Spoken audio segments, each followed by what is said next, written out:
نحمدہ و نصلی علی رسول الکریم، اما بعد۔ ہمارے ملک پاکستان کے جو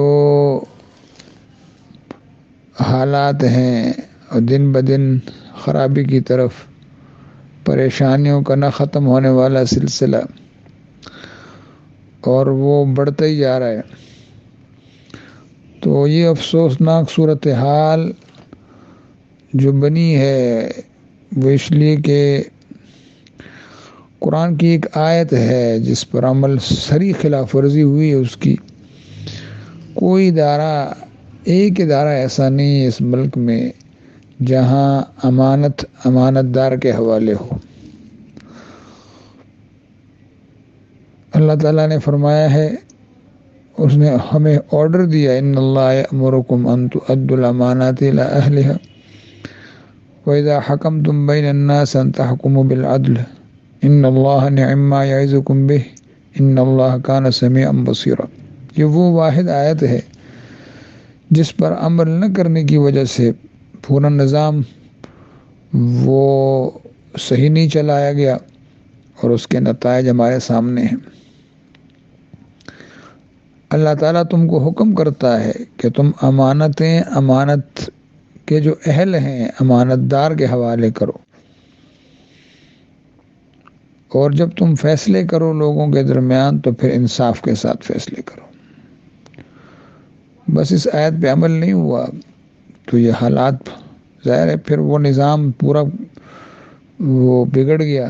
رسول پاک صلی اللہ علیہ وسلم سے پوچھا گیا نا کہ یا رسول اللہ، قیامت کب آئے گی؟ آپ صلی اللہ علیہ وسلم نے فرمایا اذا ضیعت الامانت، جب امانتیں ضائع ہونے لگے۔ تو انہوں نے پوچھا کہ کیف اضاعتھا، کیسے ضائع ہوں گی امانتیں؟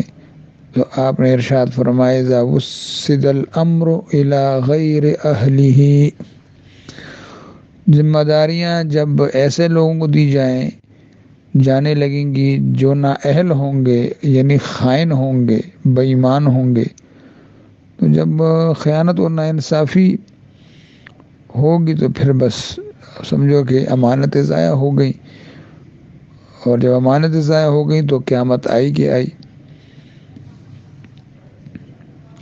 تو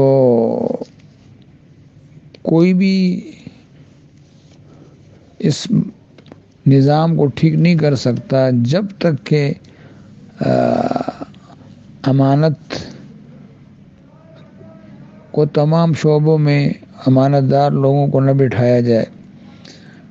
اور ظاہر ہے، تو حدیث میں تو ہے کہ لا ایمان لمن لا امانت لہ، اس کا تو ایمان ہی نہیں رہا جس میں امانت داری نہیں۔ تو یہ نقصان جو حالات ہمارے بنے ہوئے ہیں، یہ باہر کی وجہ سے نہیں ہے، بلکہ اللہ تعالیٰ کے حکم کی صریح خلاف ورزی کی وجہ سے۔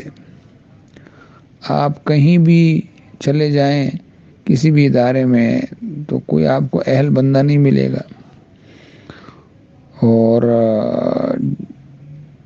اس لیے سب بگاڑ ہے، اور جب تک اس کو ٹھیک نہیں کیا جائے گا تو یہ ٹھیک نہیں ہوگا، اور